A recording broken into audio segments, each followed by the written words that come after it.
Pasangan ingin berpisah karena sulit berkomunikasi dan merasa tidak ada cinta lagi ke kita.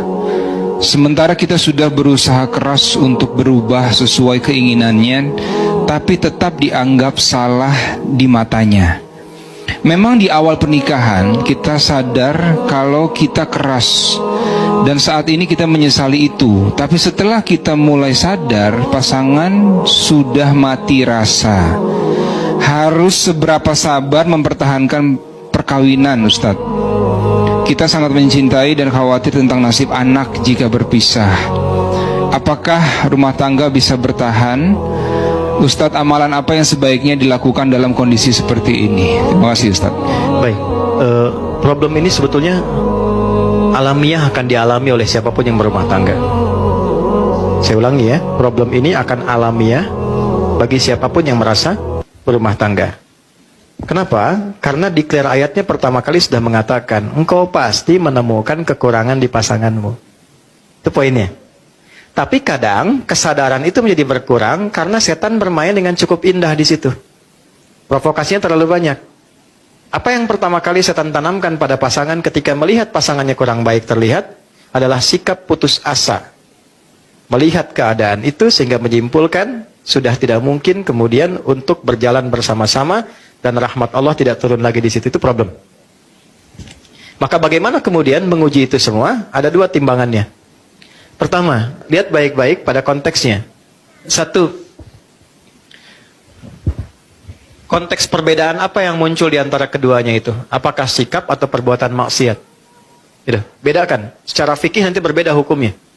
Misal, kalau sikapnya mengarah pada perbuatan maksiat, dia nggak mau sholat, sering mabuk, ya, sering mengonsumsi hal yang dilarang dan sebagainya, berpengaruh buruk pada anak, pada ini dan sebagainya, dan bisa membawa. Dan sudah berulang kali diingatkan, diminta, dibawa, sulit dan sebagainya. Ya, mau direhab dan sebagainya, sulit misalnya dan seterusnya.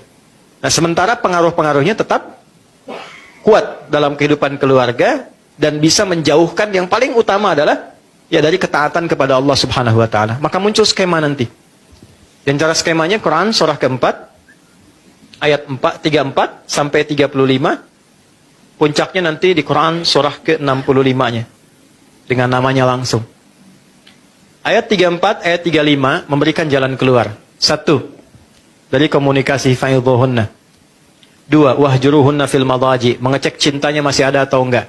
Pisah dulu, dari pisah tempat tidur, pisah ruangan, sampai yang satu dulu ke rumah ibunya atau ke bapaknya.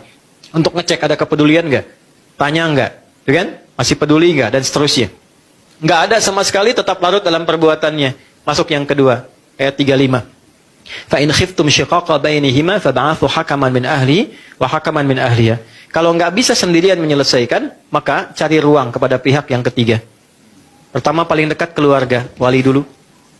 Kalau enggak ketemu, yang disepakati oleh keduanya, yang dipercaya. Ustadz siapa, teman siapa, si fulan, yang memang pendapatnya bukan untuk dibagi, tapi memberikan kontribusi. Enggak ketemu di sini, masih belum berubah dari maksiatnya, naik ke sini puncaknya. Sudah dengan keluarga bertemu, nggak bisa berubah, nggak bisa apa, tetap jauh, tetap menjauhkan juga dari Allah, maka muncul yang terakhir, skema tolak. Ditolak pun ada tahapan, nggak bisa langsung tolak. Kasih pelajaran pertama, suami menolak. Kalau nggak mau, muncul khulu, istri mengajukan. Kalau istri mengajukan, sifatnya fasakh, dipisahkan oleh hakim. Ya, dipisahkan ini nggak seperti talak yang biasa.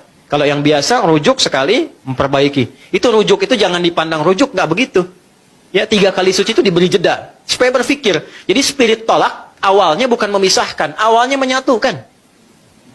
Sehingga diberi jeda. Coba 3 kali suci, berpikir enggak, berpikir enggak, berpikir enggak. Awalnya tolak itu turun untuk menyatukan, bukan memisahkan.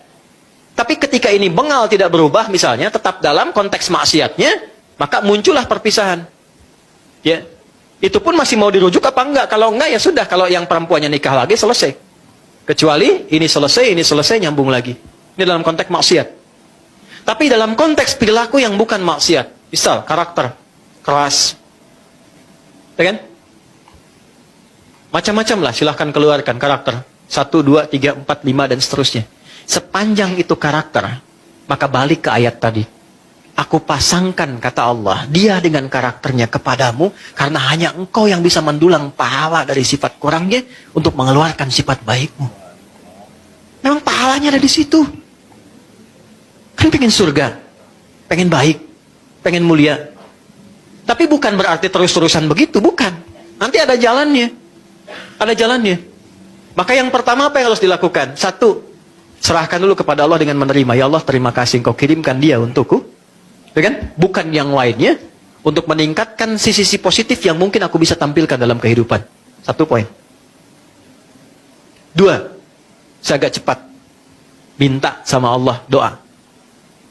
Ya Allah, Engkau kirimkan dia kepada aku, bukan pada yang lain. Dan Engkau janjikan dalam keberpasangan ini untuk saling menyempurnakan. Mohon turunkan sifat kerasnya menjadi lemah lembut. Bagaimana cara melakukannya? Ya, gak usah di depannya. Kok keras amat sih? Kenapa harus begitu sih? Capek begitu. Bangun malam, sholat di sampingnya, minta sama Allah. Habis sholat minta sama Allah, jaharkan aja. Nangis gak apa-apa. Ya Allah, terima kasih Kau kirimkan suami kepada aku. Dia memberikan kebutuhanku, duniaku, semua tercukupi baik untuk anak-anak sebagainya. Cuma mohon ya Allah, Engkau yang maha lembut, lembutkan dia ya Allah. Sebagaimana ibuku bersikap lembut kepadaku, ayahku gak pernah menyakitiku, lembutkan dia ya Allah. Berikan kesabaran kepadaku untuk menerima ia menjadi lebih lembut dalam kebaikanmu. Mintakan. Hari pertama, hari kedua, dan kalimat Qurannya jelas, jangan pernah ada rasa putus asa untuk meminta. Itu. Hari pertama, mungkin masih tidur. Hari kedua, mungkin dia dengar tapi masih tidur.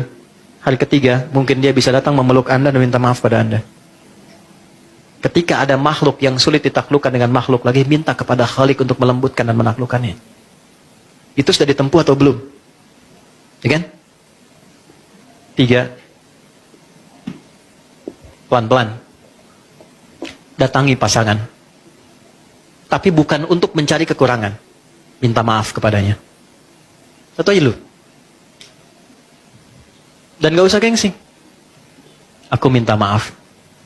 Kalau dengan semua apa yang aku berikan saat ini, belum bisa membuat engkau misalnya menjadi lebih baik, menjadi lebih nyaman dengan saya, menjadi lebih enak dengan saya minta maaf. Kalau saya belum sabar, belum baik, belum ini. Tolong tunjukkan saya bagaimana mesti bersikap.